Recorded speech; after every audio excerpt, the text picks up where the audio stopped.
মধ্যপ্রাচ্য ইস্যু নিয়ে ওয়াশিংটন থেকে লন্ডন আর লন্ডন থেকে ভারত মহাসাগরের গভীরে থাকা ছোট্ট একটি দ্বীপ হঠাৎ করেই বিশ্ব রাজনীতির কেন্দ্রে চলে এসেছে। গুরুত্বপূর্ণ এই দ্বীপটির নাম ডিয়েগো গার্সিয়া।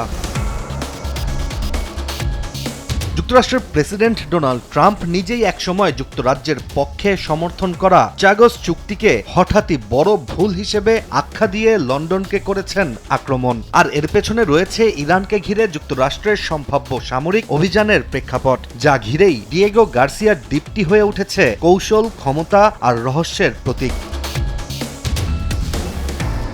মূলত ব্রিটেনের প্রধানমন্ত্রী কিয়ার স্টারমার যে চুক্তির মাধ্যমে চাগস দ্বীপপুঞ্জের সার্বভৌমত্ব মরিশাসের হাতে তুলে দিয়ে ডিয়েগো গার্সিয়াকে ৯৯ বছরের জন্য যুক্তরাজ্যের লিজে রাখার পরিকল্পনা করেছেন, সেটিকে প্রথমে সমর্থন করলেও এখন সুর বদলেছেন ট্রাম্প। কারণ হিসেবে উঠে এসেছে মধ্যপ্রাচ্য ইস্যু, যেখানে ইরানের বিরুদ্ধে সম্ভাব্য মার্কিন হামলায় ডিয়েগো গার্সিয়া কিংবা যুক্তরাজ্যের RAF ফেয়ারফোর্ড ঘাঁটি ব্যবহার করতে ব্রিটিশ সরকারের অনীহাই মূল কারণ। একদিকে হোয়াইট হাউসের বার্তা পরিষ্কার, তেহরান যদি পারমাণবিক কর্মসূচি নিয়ে সমঝোতায় না আসে তাহলে ভারত মহাসাগরের এই ঘাঁটি হতে পারে আমেরিকার প্রধান লঞ্চ প্যাড। অন্যদিকে লন্ডনের অবস্থান আরও সতর্ক, আন্তর্জাতিক আইন ভঙ্গের ঝুঁকি আর জ্ঞান থাকা সত্ত্বেও সহায়তা দেওয়ার প্রশ্ন এবং কূটনৈতিক ভারসাম্য। অ্যান্টি স্লিপারি টেকনোলজি ও সফট টেক্সচার টাইল, নরম ঘাসের স্পর্শ, সাপোর্ট গ্রাস ম্যাট, নান্দনিকতার ছোঁয়া।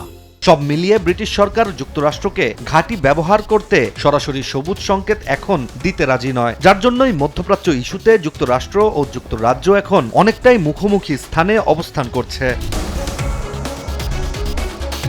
এখন অনেকের মনেই প্রশ্ন, ভারত মহাসাগরের এই ছোট দ্বীপটি আসলে কতটা গুরুত্বপূর্ণ। ডিয়েগো গার্সিয়া শুধু একটি দ্বীপ নয়, এটি আধুনিক সামরিক ইতিহাসের এক কৌশলগত হৃৎপিণ্ড। কারণ দ্বিতীয় বিশ্বযুদ্ধ পরবর্তী সময়ে সোভিয়েত ইউনিয়ন ও চীনের প্রভাব বাড়তে থাকলে ভারত মহাসাগরে স্থায়ী ঘাঁটির প্রয়োজনীয়তা অনুভব করে ওয়াশিংটন। সেই প্রেক্ষাপটেই ব্রিটেনের কাছ থেকে চাগস দ্বীপপুঞ্জ আলাদা করে তৈরি হয় ব্রিটিশ ইন্ডিয়ান ওশান টেরিটরি, আর ধীরে ধীরে গড়ে ওঠে যুক্তরাষ্ট্র যুক্তরাজ্যের যৌথ এই সামরিক ঘাঁটি। আর ১৯৯১ সালের উপসাগরীয় যুদ্ধ, ২০০৩ সালের ইরান আক্রমণ, আফগানিস্তানে তালেবান বিরোধী অভিযান, সব ক্ষেত্রেই ডিয়েগো গার্সিয়া ছিল যুক্তরাষ্ট্রের বোমারু বিমান, ট্যাঙ্কার, নজরদারি উড়োজাহাজের ব্যস্ত ঘাঁটি। তাই তো এখন এই ঘাঁটি নিয়েই প্রশ্ন উঠছে, এটি কি আবার ইরানকে ঘিরে নতুন সামরিক অধ্যায়ের সূচনা করবে?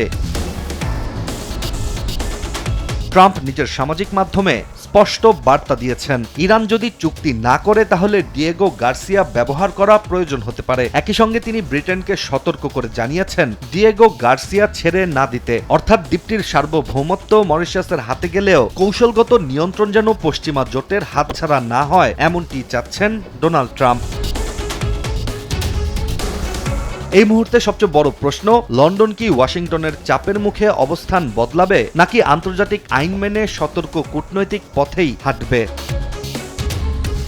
ইশতিয়াক হোসেন, দেশ টিভি।